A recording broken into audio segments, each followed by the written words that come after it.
¿Sabés por qué tenés derechos laborales? Por el doctor José Daniel Giraldo.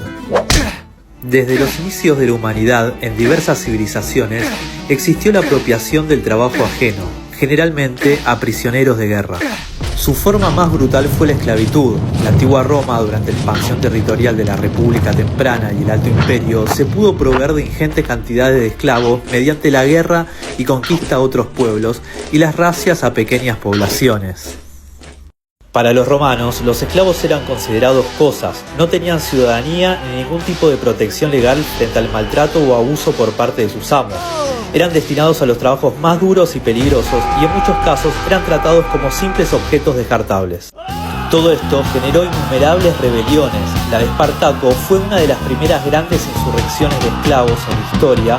Aunque no logró abolir la esclavitud, dejó una huella imborrable. Los oprimidos pueden organizarse y luchar. Tal es así que a fines del Imperio Romano, la expansión territorial se fue deteniendo y eso generó que la cooptación de esclavos ya no sea por raza, sino por crianzas a través de las villaes, lo que generó que sea más costosa la mano de obra esclava, lo que sumado a las incontables rebeliones, generó que les sea reconocida cierta dignidad a los esclavos y que sus amos no puedan disponer de ellos tan libremente. En el año 476 d.C.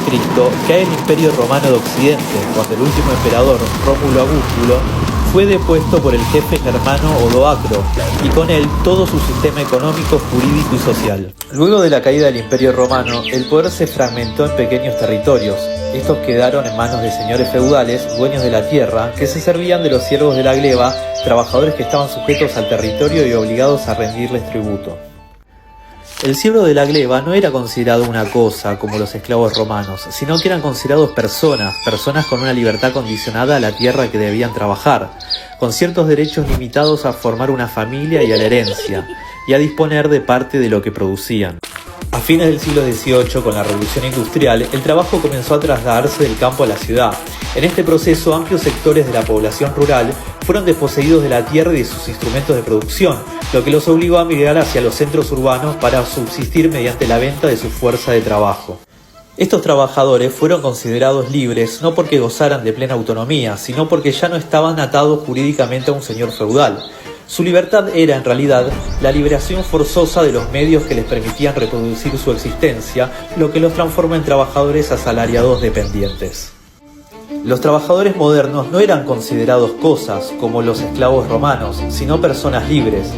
A diferencia de los siervos de la gleba, no estaban jurídicamente atados a un territorio ni obligados a servir a un señor en particular. Eran considerados ciudadanos libres, iguales ante la ley y, al menos formalmente, titulares de derechos civiles y políticos, aunque en la práctica estos derechos estuvieron inicialmente restringidos a los varones propietarios. Al ser despojados de sus tierras y sus medios de producción y al tener que emigrar masivamente a las ciudades, sus condiciones de vida se vieron gravemente afectadas. Vivían hacinados en conventillos y expuestos a todo tipo de enfermedades, muchas veces sin poder colocar su fuerza de trabajo. El hambre y la marginalidad se volvieron moneda cotidiana. Las condiciones de trabajo eran paupérrimas, jornadas de 16 horas, salarios por debajo de la canasta básica de alimentos, no había vacaciones ni licencias por enfermedad. Los poderes patronales eran absolutos dentro de la fábrica o comercio, ni hablar de la posibilidad de cobrar un aguinaldo. Fue así que los trabajadores empezaron a organizarse, primero en mutuales y sociedades de socorro mutuos, que eran organizaciones solidarias que se financiaban con el aporte de los propios trabajadores. Funcionaban como una forma de seguridad social autogestionada. Con el tiempo, al ir agudizándose los conflictos con el capital y las condiciones de trabajo, esas organizaciones empezaron a intervenir en estas problemáticas y de ahí emergieron los primeros gremios y sindicatos.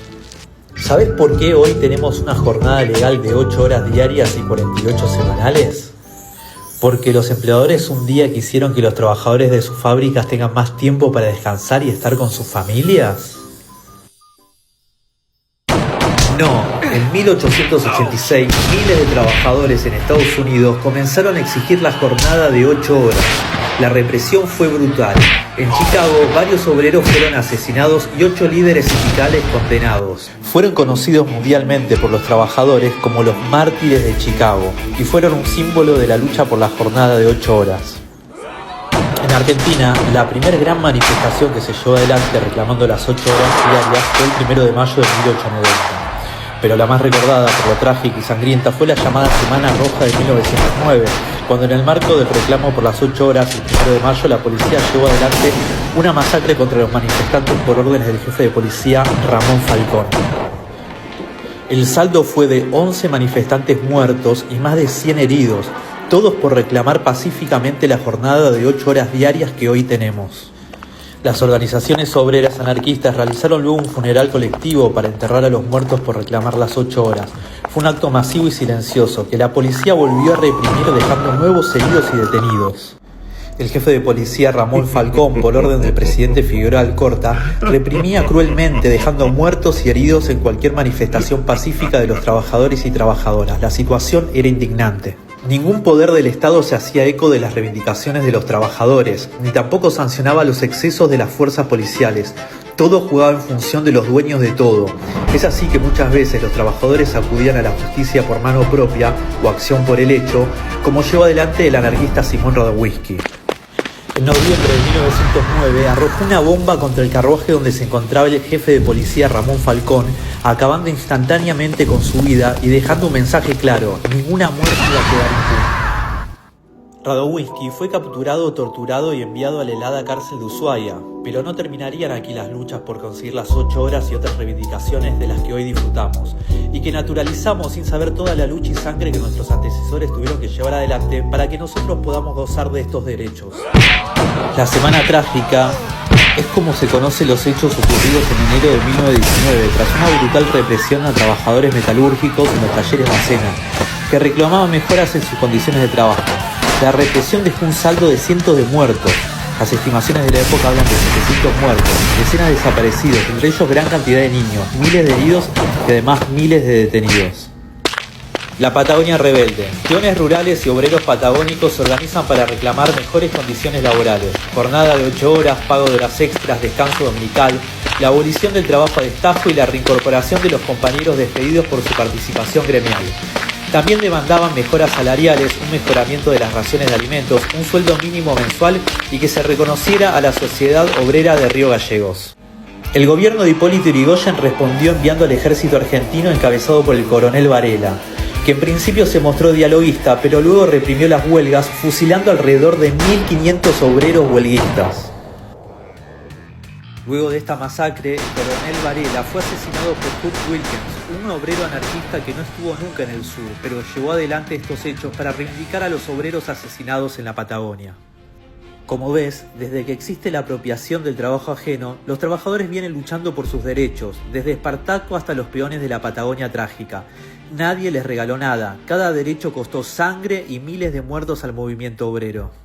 Pero doctor Giraldo, tener tantos derechos ahuyenta las inversiones y se genera menos trabajo. No, los derechos no generan ni quitan trabajo, tienen que ver con la dignidad, el bienestar y la distribución del ingreso para los trabajadores.